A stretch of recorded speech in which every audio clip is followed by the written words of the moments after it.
हजारीबाग का प्रसिद्ध हनुमान मंदिर को रामनवमी पर भव्य तरीके से सजाया गया है। आज सुबह से ही भक्तों की कतार लगी हुई है। महावीर मंदिर के महंत बताते हैं कि सरकार के द्वारा जारी गाइडलाइन को ध्यान में रखते हुए यहाँ पूजन कार्य संपन्न कराए जा रहे हैं। हजारीबाग के लोगों की आस्था का केंद्र महावीर मंदिर है। कहा जाता है यहाँ हर मनोकामना पूरी होती है। आज दर्शन करने मात्र से ही लोग पाप मुक्त हो जाते हैं। रामनवमी को लेकर बोकारो के विभिन्न मंदिरों में श्रद्धालुओं की भीड़ उमड़ी। लोग सुबह से ही मंदिरों में पूजा अर्चना करने पहुंचने लगे थे। 2 साल तक कोरोना की वजह से लगे प्रतिबंधों के बाद आज सार्वजनिक रूप से भक्तों को प्रभु के सामूहिक दर्शन की खुशियां सहज ही चेहरे पर देखने को मिल रही थी। कहीं महावीरी पताका लहराया जा रहा था तो कहीं प्रभु हनुमान के दर्शन के साथ साथ माता रानी के दर्शन को भी श्रद्धालुओं की भीड़ उमड़ती नजर आई। वहीं नगर के हर भीड़ भाड़ वाले इलाके में सुरक्षा के पुख्ता इंतजाम किए गए हैं। धनबाद में रामनवमी के अवसर पर कोयलांचल भगवामय हुआ। आज सुबह से ही मंदिरों में भक्तों की कतार लगी हुई है। लोग मंदिरों में लाइन में लगकर ध्वजा के साथ पूजा अर्चना किए। बता दें कि कोरोना के 2 साल बाद लोगों में ये उत्साह देखने को मिला। इसी उत्साह के साथ अखाड़ा दलों के द्वारा अखाड़ा जुलूस भी निकाली जाएगी। इसको लेकर पुलिस प्रशासन की ओर से पुख्ता इंतजाम किया गया है। लोग मंदिरों में बजरंगबली की पूजा अर्चना कर काफी उत्साहित दिखे। जमशेदपुर में कोरोना काल के चलते टालते आखिरकार झारखंड में गांव की सरकार बनने की तैयारी शुरू कर दी गई है। चुनाव की घोषणा होते ही आचार संहिता लागू कर दी गई है। वहीं राज्य निर्वाचन आयोग द्वारा 4 चरणों में चुनाव की घोषणा की गई। जानकारी देते हुए जिले के उपायुक्त विजया जाधव ने कहा कि नक्सल प्रभावित क्षेत्र को देखते हुए सुबह 7 बजे से 3 बजे तक ही मतदान करने का समय निर्धारित किया गया है। पूर्वी सिंहभूम जिले में 231 पंचायत है जिसका चुनाव होना है। जमशेदपुर में चैत्र नवरात्रि के अवसर पर छत्तीसगढ़ी समाज के लोगों द्वारा ज्वारा पूजा का आयोजन किया जाता है। पूरे रीति रिवाज के साथ माँ दुर्गा के 9 रूप की पूजा की जाती है। 9 दिनों तक माता का पूजा करने के बाद 9वें दिन माँ को विदाई दी जाती है, जिसको लेकर छत्तीसगढ़ी समाज के लोगों ने आज माँ को विदाई दी।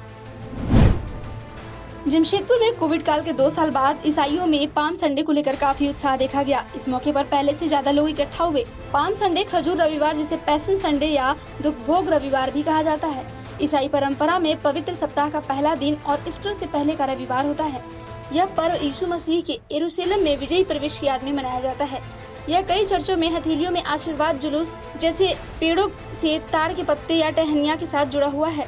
यह विशेष समारोह 4वीं शताब्दी के अंत में यरूशलेम में हो रहे खजूर रविवार के दिन सभी ईसाई पवित्र सप्ताह में प्रवेश करते हैं। इस पवित्र सप्ताह में प्रभु का दुख और मृत्यु का एहसास करते हैं। रांची के अरगोड़ा थाना क्षेत्र के कटरू हज हाउस के पास एक युवक ने अपनी पत्नी को चाकू मारकर हत्या कर दी, जिसके बाद फरार हो गया। मृतक के परिजन का आरोप है कि उसका पहले से ही आपराधिक इतिहास रहा है। वहीं मृतक का नाम शबनम बताया जा रहा है। मृतक के छोटे 2 बच्चे भी हैं। वहीं कुछ दिन पहले ही युवती की शादी हुई थी। अरगोड़ा थाना ने सुखदेव नगर थाना के सहयोग से युवक को गिरफ्तार किया। पूछताछ में युवक ने अपना जुर्म भी स्वीकार कर लिया है। त्रिस्तरीय पंचायत चुनाव 2022 को लेकर जिला निर्वाचन पदाधिकारी सह उपायुक्त सुश्री माधवी मिश्रा की अध्यक्षता में समाहरणालय सभाकक्ष में प्रेस वार्ता का आयोजन किया गया। इस दौरान सुश्री माधवी मिश्रा ने कहा कि राज्य निर्वाचन आयोग द्वारा त्रिस्तरीय पंचायत निर्वाचन 2022 हेतु अधिसूचना जारी कर दी गई है।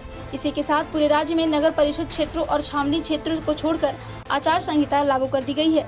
आचार संहिता सभी अभ्यर्थियों, राजनीतिक दलों और झारखंड राज्य सरकार पर लागू होगी। केंद्र और राज्य सरकार के किसी भी पुरानी योजना का कार्यान्वयन आदर्श आचार संहिता से प्रभावित नहीं होगा, जिसमें टेंडर की प्रक्रिया भी सम्मिलित है। वहीं पंचायत की योजनाएं आचार संहिता के दायरे में आएंगी। जिला प्रशासन ने चुनाव के दौरान आचार संहिता का पालन कराने के लिए सभी तैयारियां पूरी कर ली हैं। किसी प्रकार की अवमानना होने पर राज्य निर्वाचन आयोग द्वारा जारी दिशा निर्देशों के अनुसार कार्रवाई की जाएगी। निरसा में हिंदू युवा वाहिनी के सौजन्य से खुशरी कैंप स्थित श्री 108 बाबा तिलेश्वर नाथ महादेव अखाड़ा समिति के माध्यम से रामनवमी को लेकर शोभा यात्रा निकाली गई। शोभा यात्रा का नेतृत्व कर रहे रुद्र स्वामी ने बताया कि हिंदू युवा वाहिनी का उद्देश्य है संपूर्ण विश्व में हिंदुत्व की स्थापना करना और चारों तरफ भगवा लहराना।